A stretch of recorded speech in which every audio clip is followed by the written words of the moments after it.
You all I hope you all are doing great और आपकी तैयारी भी बहुत अच्छे तरीके से चल रही होगी। सो आज O I C L A O prelims का एग्ज़ाम था। दोपहर की शिफ्ट मिली थी मेरे को। अब देखते हैं क्या क्या क्वेश्चन आया था, डिस्कस कर लेते हैं। सो इंग्लिश में जो पैसेज आया था वो एक्रोलिक नेल पेंट्स पे आया था कि उसमें केमिकल्स क्या यूज़ करते हैं, उसके डिसएडवांटेज क्या हैं, हेल्थ प्रॉब्लम क्या क्या आती हैं, ये सारी चीज़ें उसमें थी और उस पे बेस्ड क्वेश्चंस थे। ठीक है। फिर 5 एरर डिटेक्शन आए थे, 5 फिलअप आए थे और 5 क्वेश्चन आया था जो 3 वर्ड्स दिए रहते हैं ए बी सी में, उसको रीअरेंज करना था। ठीक है। और 5 क्वेश्चन आए थे आपका करेक्ट फ्रेज यूज करना था, मतलब एक फ्रेजेस दिए हुए थे उसको रिप्लेस करना था करेक्ट फ्रेज या वर्ड से। ठीक है। अब रीजनिंग पे आते हैं। रीजनिंग में 5 पजल आई थी, मुझे अभी याद नहीं आ रहा है, मैंने 4 जो मुझे याद है वो मैंने लिख दिया है। सो डिक्रीजिंग ऑर्डर में 6 लोगों को बैठाना था, वेट का उनका वेट जो है। और एक जो पजल आई थी वो 2 वेरिएबल का था कि उसमें पोजीशंस दी हुई थी, प्रेसिडेंट, वाइस प्रेसिडेंट और मैनेजर, असिस्टेंट मैनेजर, इस तरह का था और उनकी सिटी भी स्पेसिफाई दी कर गई थी, तो उनको अरेंज करना था।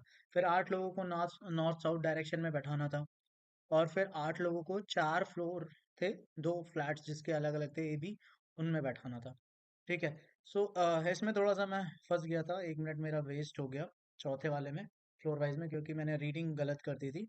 बाकी मिसलेनियस के कुछ क्वेश्चंस थे, फॉरवर्ड बैकवर्ड था। ठीक है। और आपका ये था कि वर्ड फॉर्मेशन के क्वेश्चन थे, तो वो मैंने नहीं किया है। बैकवर्ड फॉरवर्ड वाला मैं कर रहा था बट टाइम जो है वो ख़त्म हो गया था। इसकी बात करता हूँ तो देखिए, मैं इंग्लिश में 27 अटेम्प्ट किया हूँ, रीजनिंग में 29 और 23 जो है वो मैंने क्वांट में अटेम्प्ट किए हुए हैं।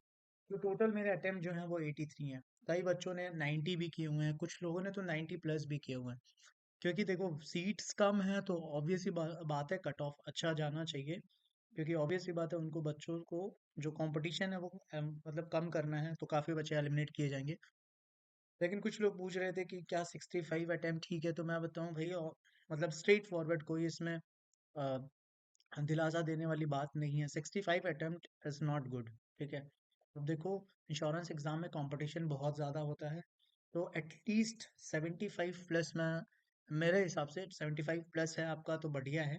ठीक है। कट ऑफ ऐसा नहीं है कि 75 के ऊपर ही जाएगी, हो सकता है 71 72 भी जा सकती है, क्योंकि हुआ है अभी नेशनल का कट ऑफ भी गया था 72 या 73 गया था। सो ऐसी कोई बात नहीं है, लेकिन अगर आपके अटेम्प्ट ठीक हैं, एक्यूरेसी ठीक ठाक है, तो 75 जो है वो अच्छा अटेम्प्ट है। ठीक है। So that's it guys, that's it from my and. और जिनका कल इसी जैसे का पीओ का पेपर है, तो बेस्ट ऑफ लक उनको। And kindly like, share and subscribe this channel for further banking updates, and best of luck for your coming paper.